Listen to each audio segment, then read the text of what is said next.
যারা নামাজ পড়ো না, তুমি টের পাও না মসজিদের দরজা তোমার জন্য বন্ধ হয়ে যাবে। তুমি মনে রেখে দিও, মসজিদের সাথে তোমার সম্পর্ক তোমার হয় নাই, তুমি জান্নাতের দরজাও তুমি খুলতে পারবা না।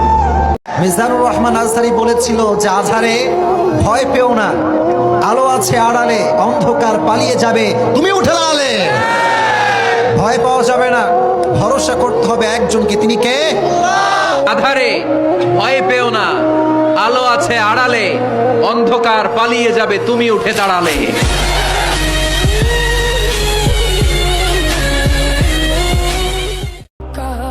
এজন্য যে ঘরের কেউ ফজরের নামাজ পড়ে না, ওই ঘর কোনো মানুষের ঘর না।